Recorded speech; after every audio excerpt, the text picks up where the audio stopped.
So here we are at Chester Blandford State Forest, and we're on a trail called Sanderson Brook Falls, and we're going out in search of a poisonous plant with leaflets 3. So that's our goal today, is to find this poisonous plant. Come along with us.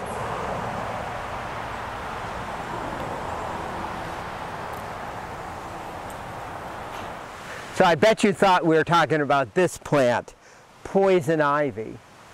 So leaflets 3, and we remember the phrase, leaflets 3, let it be. But technically poison ivy isn't poison, it just causes an allergic reaction.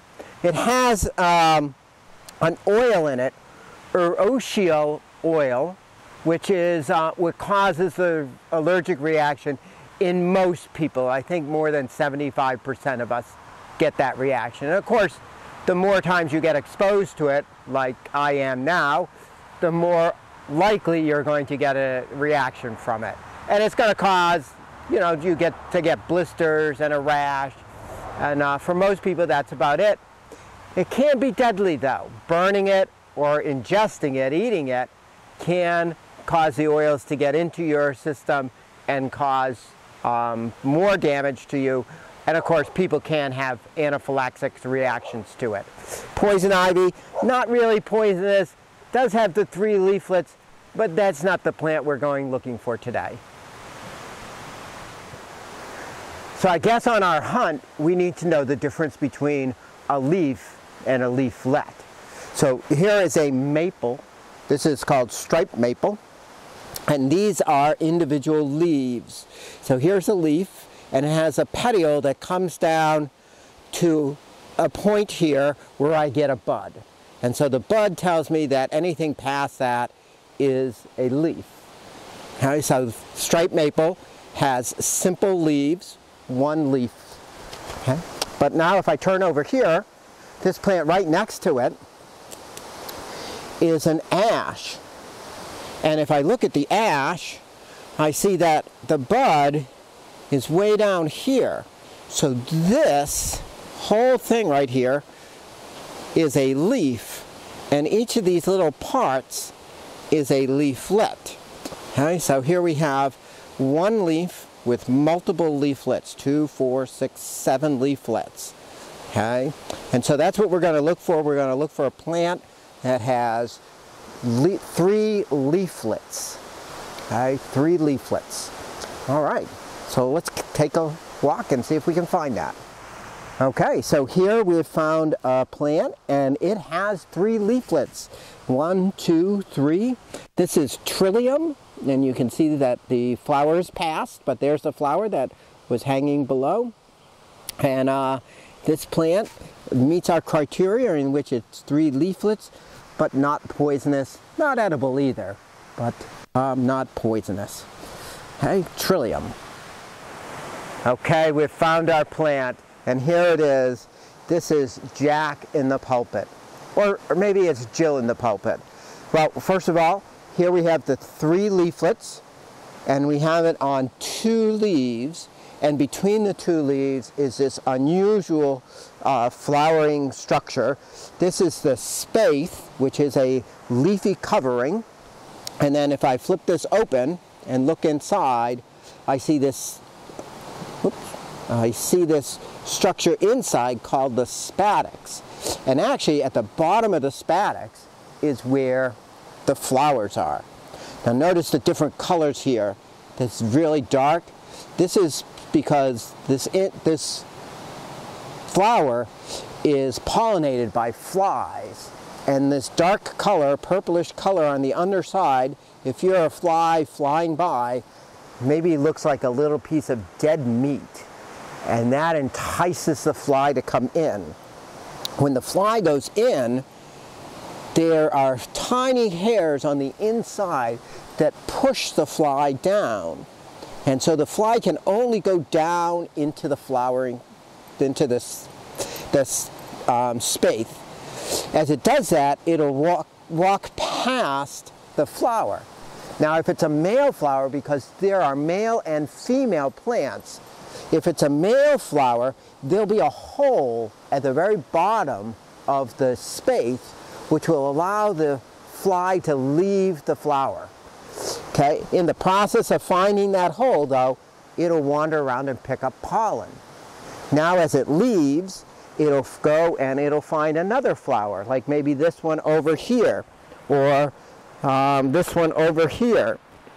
If it's a female flower, then the fly will go in, but there'll be no hole at the bottom for him to escape. And so that fly will wander round and round and round, depositing the pollen to allow the plant to germinate seeds. The seeds are bright red in the fall, beautiful, and they're easily transplanted, but we need to be careful because this plant and all parts of it are poisonous. The poison in it is calcium oxalate, and calcium oxalate forms these little crystals that will burn if you get them. Okay, so the leaves are poisonous, the flowering stalk is poisonous, the roots are poisonous as well. Calcium oxalate causes the poison, and it creates a very burning sensation should you ingest this. I suggest that you don't. Instead, just enjoy the beautiful plant. Okay, so here we've found some again. Here again we see the 3 leaflets. Okay, but as I look down below, I don't see any flowers. And that's because oftentimes when the plant is young, just growing up from seed, it won't produce any flowers or flower stalks the first few years of its existence. It's only after it's stored enough energy in its roots that it can produce those flowering stalks. So here we have some that are either young, or perhaps they have gone through a period where they've produced plants, produce flowers and produce seeds, and they're just trying to store up energy again. Okay? So I want to take you out to another Jack-in-the-Pulpit because I want to talk a little bit about something that's unusual, but I have to go through this plant to get there. This is stinging nettles, or Urtica. I always remember Urtica, the scientific name, because Urtica. And it hurts to get these stinging nettles.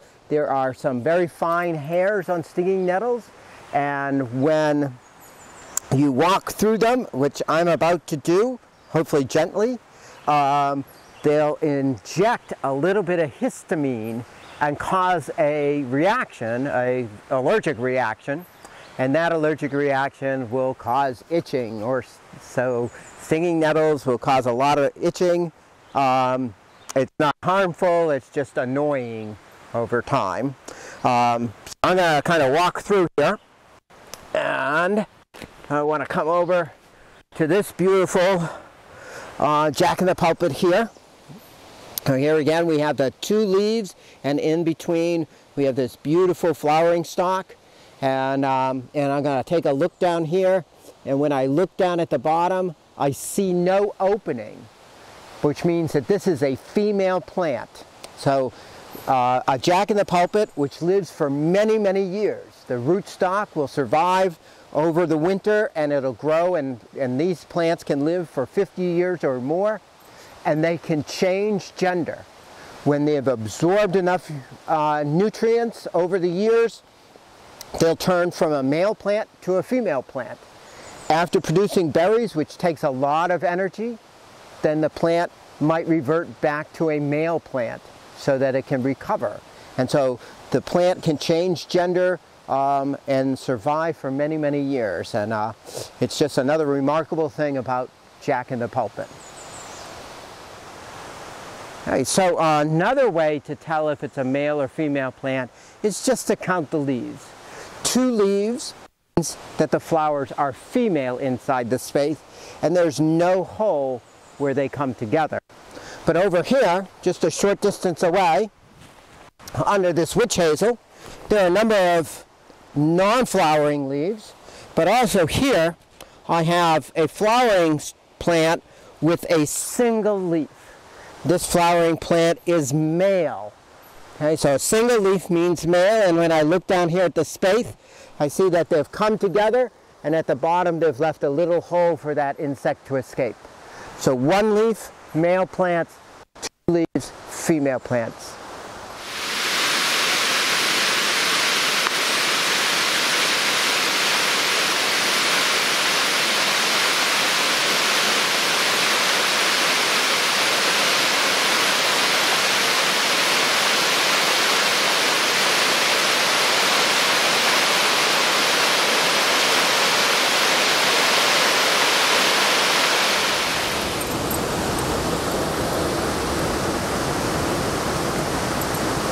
So we made it here to Sanderson Brook Falls, one of the prettiest waterfalls in western Massachusetts.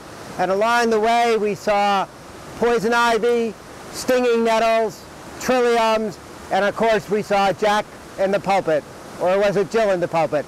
I'm not sure. But we saw that beautiful plant and learned a little bit about it. I'm Tom for Two Naturalists. Thanks for joining us.